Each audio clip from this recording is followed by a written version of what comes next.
বাংলাদেশের গণতান্ত্রিক নির্বাচন প্রক্রিয়াকে বাধাগ্রস্ত করার জন্য দায়ী ব্যক্তিদের মার্কিন ভিসা না দেওয়ার ঘোষণা দিয়েছিল যুক্তরাষ্ট্র। When it came to Bangladesh, quote, individuals undermining the democratic election process in Bangladesh. শুভেচ্ছা জানিয়ে শুরু করছি। মার্কিন যুক্তরাষ্ট্র বাংলাদেশের ব্যাপারে কি সিদ্ধান্ত নেবে সে সম্পর্কে পারস্পরিক বিপরীত অনেক তথ্য আমরা পাচ্ছি। সংবাদগুলো বা আলোচনাগুলো সংঘর্ষমূলক। আসসালামু আলাইকুম সুপ্রিয় দর্শক বন্ধুরা, অবশেষে নানা জল্পনা কল্পনা শেষে পরিপূর্ণভাবে ভিসা নিষেধাজ্ঞার বার্তা দিয়ে দিল আমেরিকা।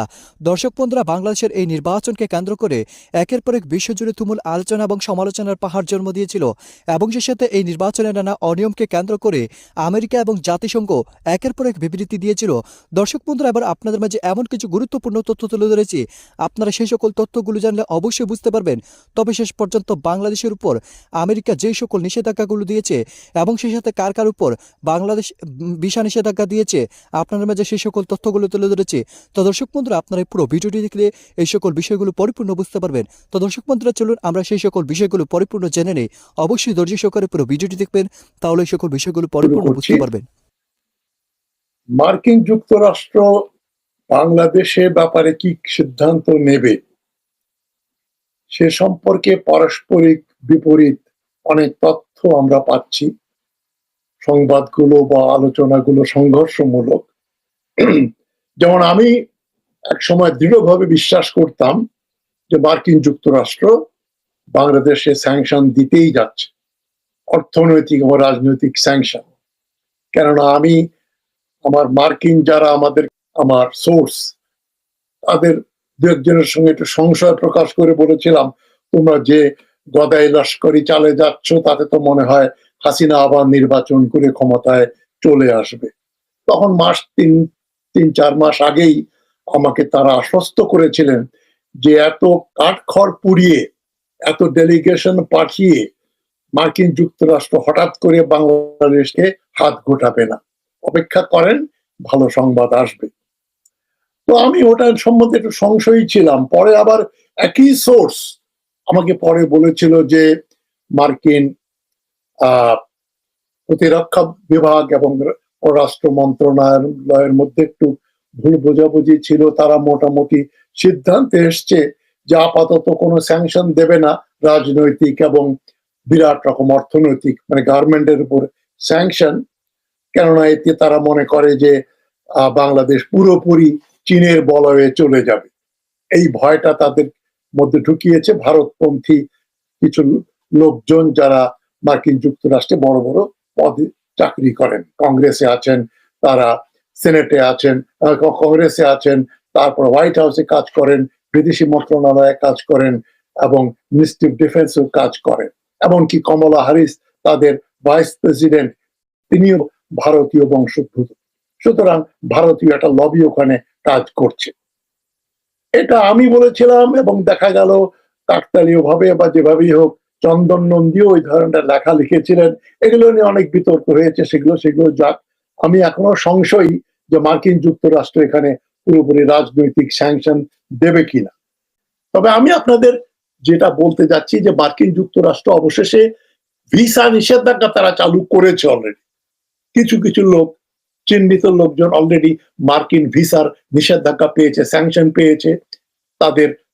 এবং আমেরিকাতে বেআইনিভাবে অর্জিত সম্পত্তি, টাকা পয়সা, ব্যাংক ব্যালেন্স এবং বাড়িঘর সম্পত্তি যা কিনেছেন, বাড়িঘর, অফিস ব্লক ইত্যাদি, এগুলো তারা বাজেয়াপ্ত করতে যাচ্ছে। এই ব্যাপারে কোনো সন্দেহ নেই, এটা বোধহয় হয়ে যাবে। কয়েকজন অলরেডি ভিসা স্যাংশন পেয়েছে। একজন খুব নাম করা, উনি আগে গান টান গাইতেন, আওয়ামী লীগের এমপিও ছিলেন, মহিলা, তো আমি নাম বলছি না, মমতাজ বেগম না, অন্য কেউ আরো পুরনো, এবং তার উপরে নিষেধাজ্ঞা আসছে। ওনার ছেলে মেয়ে আমেরিকা থাকে, তাকে যেতে দেওয়া হয়নি। এটা একেবারে খুবই হর্সেস মাউথ, গোপন সূত্রে পাওয়া খবর।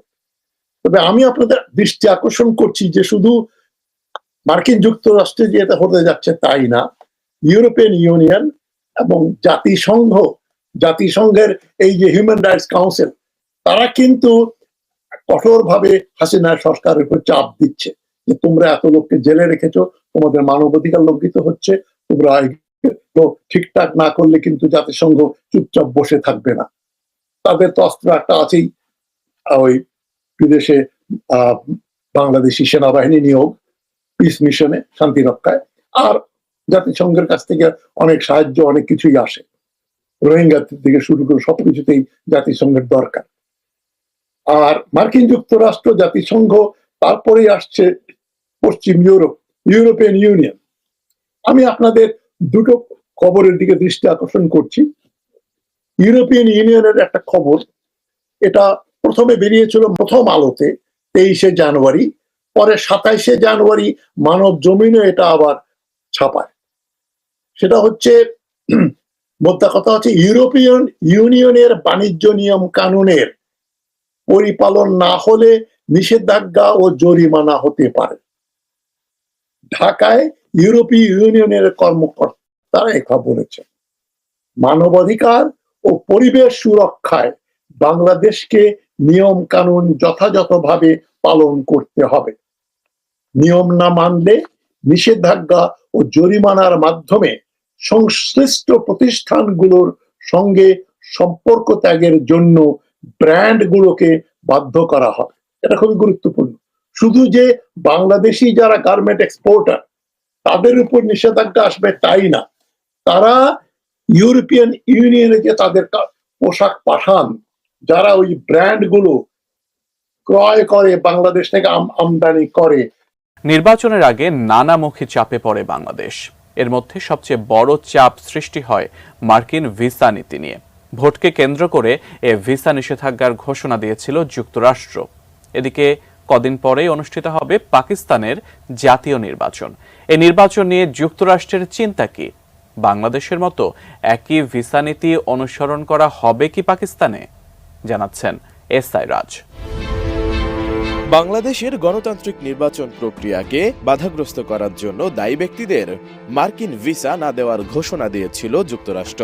এবার পাকিস্তানের আসন্ন জাতীয় নির্বাচন ও দেশটির রাজনৈতিক ইস্যু নিয়ে আলোচনা হয়েছে মার্কিন পররাষ্ট্র দপ্তরের নিয়মিত প্রেস ব্রিফিংয়ে।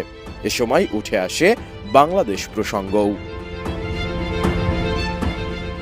নির্বাচনে গণতান্ত্রিক প্রক্রিয়া ব্যাহত হলে ভিসা নীতি আরোপের ক্ষেত্রে দেশভেদে কোনো পার্থক্য করে না যুক্তরাষ্ট্র, এমনটাই জানিয়েছেন।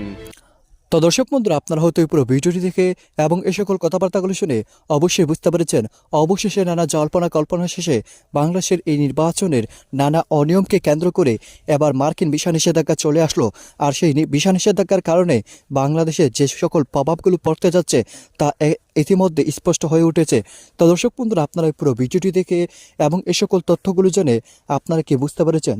তবে কি শেষ পর্যন্ত ভিসা নিষেধাজ্ঞার কবলে পড়ে বাংলাদেশকে কোনো কঠিন চাপ দিতে যাচ্ছে মার্কিন যুক্তরাষ্ট্র? তো দর্শক বন্ধুরা, এ বিষয়ে আপনাদের কি মতামত অবশ্যই কমেন্ট করে জানিয়ে দেবেন। তো দর্শক বন্ধুরা, ভালো থাকুন, সুস্থ থাকুন। আল্লাহ হাফিজ। আসসালামু আলাইকুম ওয়া রাহমাতুল্লাহ।